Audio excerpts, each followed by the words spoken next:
नमस्कार, मी सूरज पवार स्वागत करतो तुमचं कुलाबा न्यूज 24 मध्ये। आपले सरकार सेवा केंद्र म्हणजेच सामान्यांच्या हक्काचे केंद्र, पण याच केंद्राबाबत आता एक अत्यंत धक्कादायक आणि मोठी बातमी समोर येत आहे। तर शासकीय योजना आणि कागदपत्रे सर्वसामान्यांपर्यंत पोहोचवण्यासाठी ही केंद्र किती सुरक्षित आणि कार्यक्षम आहेत यावर आता मोठे प्रश्नचिन्ह निर्माण झाले आहे। महाराष्ट्र शासनाच्या महसूल आणि वन विभागाने नुकताच एक परिपत्रक जारी केले असून यामध्ये आपले सरकार सेवा केंद्राच्या कारभाराचे वाभाडे निघाले आहे। नियम काय सांगतो तर दरवर्षी 31 जानेवारी पूर्व जिल्ह्यातील सर्व सेवा केंद्रांची गुणवत्ता तपासून त्यांना अ, ब, क, ड अशी वर्गश्रेणी देणे बंधनकारक होते। नागरिकांना मिळणारी वागणूक, डिजिटल पेमेंटची सुविधा आणि एकूण व्यवहार यावर ही श्रेणी ठरवली जाणार होती। पण शासनाने जेव्हा 9 जिल्ह्यांची प्राथमिक तपासणी केली तेव्हा समोर आलेले चित्र थक्क करणारे आहे। कारण संपूर्ण महाराष्ट्रात केवळ मुंबई शहराने वर्ष 2020 मध्ये एकदाच अशी तपासणी केली होती।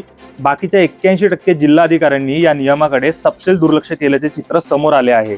आता सर्वात मोठी आणि धक्कादायक बाब म्हणजे मुंबई शहरातील 61 केंद्रांपैकी तब्बल 24 केंद्र एकतर बंद आढळली किंवा तिथे आपले सरकार सेवा केंद्राच्या नावाखाली केबल नेटवर्क, कुरिअर सर्व्हिस आणि मोबाईल दुरुस्तीचे खासगी दुकान थाटल्या गेल्याचे उघड झाले आहे। याचा अर्थ काय तर जनतेच्या सुविधेसाठी असलेल्या जागांवरती खासगी व्यवसाय सुरू होता।